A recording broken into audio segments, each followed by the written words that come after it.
I first saw Pamela on a Thursday night at one of those trivia nights my coworker had insisted I come to. She was at the next table, animatedly debating with her friends whether penguins actually had knees. Unable to resist, I leaned over and said, "They do. They're just hidden." She threw her head back and laughed, calling me a smartass. That was the very first thing she ever said to me. Just 2 weeks later, we were officially together. Pamela had this incredible gift for turning the most mundane days into little adventures. She was spontaneous to the core, last-minute road trips, surprise brunches, dinners under the stars on rooftops. I, by contrast, found comfort in routine, in predictable order. Yet somehow, our differences fit together like puzzle pieces. Her chaos softened my rigidity, and my steadiness grounded her wild spirit. After a year of dating, we took the big step and moved in together. Then, on our third anniversary, I finally popped the question. I'd been carrying the ring tucked away in my sock drawer for 2 whole months, waiting for just the right moment. When I finally asked, her eyes welled up with tears, and she said yes before I could even finish the sentence. That instant, her joyful sobs, the way she clung to me, was one of the happiest of my life. We planned a small wedding for June. Just 70 close friends and family by a peaceful lakeside, something intimate and relaxed. I took care of the logistics, while Pamela curated the flowers and the music playlists. It felt like we were laying down the foundation for a life we both dreamed of. Pamela's bachelorette weekend was organized by her best friend Nicole. They rented a spacious cabin in Lakewood, about 3 hours away, with 10 of her closest girlfriends. Nothing wild, Pamela promised, just wine, games, and gossip. The morning she left, she kissed me goodbye, her car packed to the brim with bags and laughter spilling out with the music as they drove off. I watched them disappear around the bend, the echo of their joy lingering in the air. Over the weekend, I heard little from her. Just a couple of brief texts, a heart emoji, and a group photo of the girls holding glasses high, smiling wide. The weekend passed with what seemed like typical bachelorette fun. Cocktails, laughter, and late-night gossip. Pamela returned Sunday night, her arms wrapping tightly around me in the kitchen as she whispered, "God, I missed your face." I believed her completely. The next day, I came home early from work, hoping to surprise her. She'd already left for errands, but something caught my eye on the dining table. A small black gift bag, no tag, just sitting there like it had been forgotten. Out of habit, I opened it. At first glance, it was just the usual party leftovers. A plastic tiara, a pink sash with bride vibes only printed across it, and a mini bottle of champagne. But then my eyes landed on a folded cocktail napkin with a message scrawled in red marker. "To the Queen of Wild Nights, the way you handled all 3, legendary." I froze, reading and rereading that line. 3 what? I tried to laugh it off. Nicole was always the dramatic one, spinning small moments into grand stories. Maybe it was a joke, some playful exaggeration. But then I spotted the underwear. A pair of men's boxer briefs, not mine, clearly worn and folded carefully inside. My mind raced to make sense of it. Was this some prank? A misplaced item? Innocent. Then I noticed the USB drive tucked beneath the tiara. A small yellow smiley face sticker stuck on it. I should have left it alone, put everything back, and waited for Pamela to explain. But curiosity got the better of me. I plugged the drive into my laptop. Only one video appeared. It started with Pamela in the cabin's living room, the pink sash still on, clutching a bottle, dancing wildly to loud music. She looked radiant, alive, glowing, lost in the moment. Then the camera panned to a man, maybe a bartender, in a black shirt with a towel over his shoulder.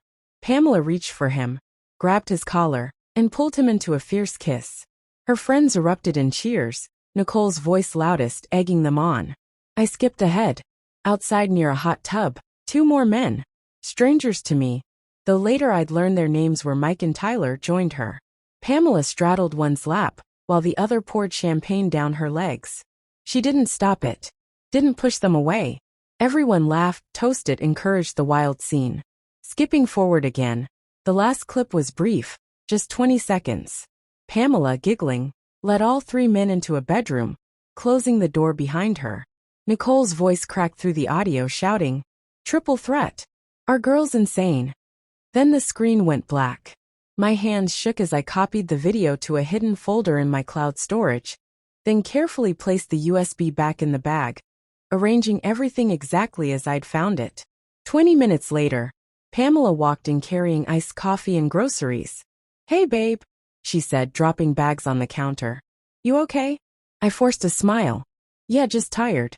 That night, she curled up beside me on the couch as if nothing had changed. She picked a documentary about volcanoes, something she thought I'd like. But I didn't hear a word. My mind replayed that last scene over and over. Pamela laughing, disappearing into a room with 3 strangers. When she asked if I wanted dessert, I shook my head. She kissed my cheek and whispered, "You're quiet tonight." I shrugged. "Long day." She let it go, the way she always did when things felt awkward. She hated uncomfortable conversations. I barely slept that night, staring at the ceiling, letting the weight of it all settle deep inside me. By morning, I knew what I had to do. I acted normal, asked about the florist, confirmed the DJ, pretended to care about cake samples. Meanwhile, Pamela was texting Nicole nonstop, deleting most of the messages, but not carefully enough. I caught a glimpse on her locked phone screen. Blake had said, "You bit his neck. You're insane." Nicole replied, "I didn't need to read more. I already knew everything." The next morning, Pamela hummed as she cracked eggs in the kitchen. "Hey," she said, "can you call the?" I left my old life behind without so much as a backward glance. Piece by piece, I dismantled everything we had planned. The wedding website disappeared with a single click. The honeymoon was next. One brief email to the travel agent, and the arrangements were canceled. I locked and deleted our shared registry. No loose ends, no traces left behind. I packed a small bag, got into my car, and drove 2 hours out of the city. The cabin I rented was modest. A single room with a twin bed, a tiny fridge, and no television. It felt exactly right. I made myself a cup of coffee, stepped out onto the porch, and let the whisper of the wind through the trees drown out the chaos spinning in my mind.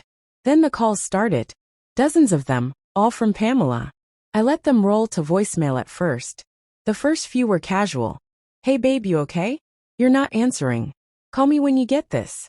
But they quickly grew more frantic. "Steve, seriously, where are you? I called your office, and they said you didn't come in." By the second day, panic had set in. "Your stuff is gone. What is happening? Please tell me you're okay." I turned off my phone and shoved it into a drawer. Silence was a balm I desperately needed. By the end of that second day, most of the wedding was unraveled. The venue kept a quarter of the deposit. The caterer was surprisingly understanding.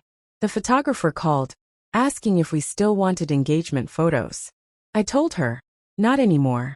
Pamela had no idea where I was, and that was the point. Her messages shifted from confused to desperate. "Hey, can you please just call me?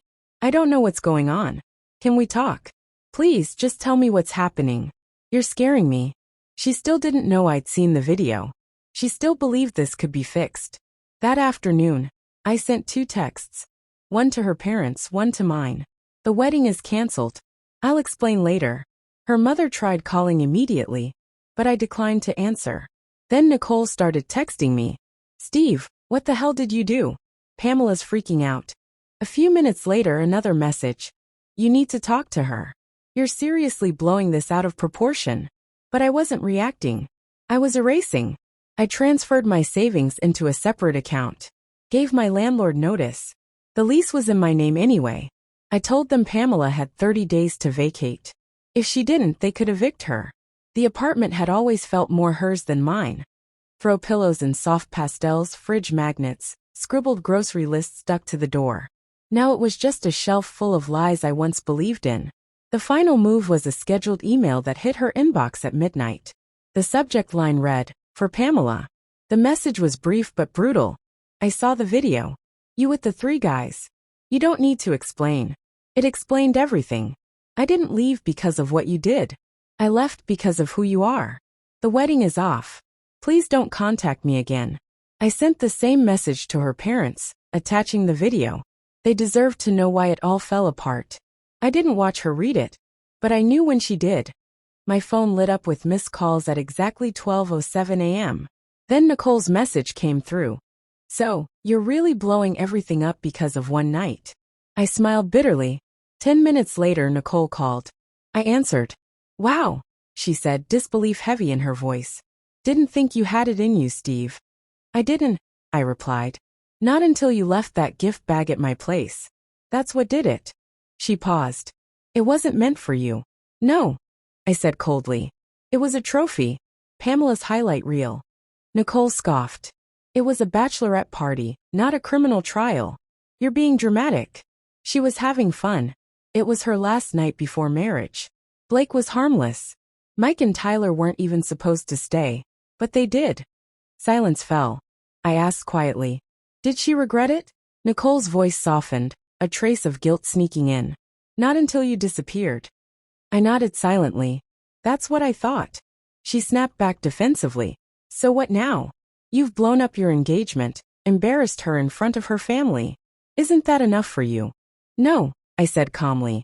I want accountability. For what? She shot back. Pamela's a grown woman. She made her own choices. And you handed her the match. I hung up. There was nothing left to say. The next morning, everything began to crumble for Pamela. Her parents, furious and humiliated, cut off all financial support. No more help with expenses. Her mother stopped answering her calls. Then came the friends. I had sent the video to 4 people I trusted. It spread fast. Some messaged me privately, didn't know she was like that. Sorry, man. Others quietly distanced themselves. Even Emma, one of Pamela's oldest friends, unfollowed her on every platform, saying she couldn't condone that kind of betrayal. Pamela tried reaching out again. Her messages turned raw, desperate. Steve, please talk to me. I'm sorry. I didn't mean for any of it to happen. I was drunk. I didn't even remember until later. Please, I love you. She called from a new number, leaving a voicemail sobbing. It wasn't real, Steve. It didn't mean anything. But it did. It meant 4 years wasted. Lies wrapped in kisses, and whispered promises in the dark. She moved out of the apartment a week later, sending a simple message, I'm gone. I left your keys on the counter. That was the last direct contact I had from her. Nicole and Pamela had a very public falling out. Nicole posted a not-so-subtle Instagram story. Funny how people love to blame you for their own decisions. Someone forwarded it to me. I didn't react. Pamela left her job soon after. Word spread fast.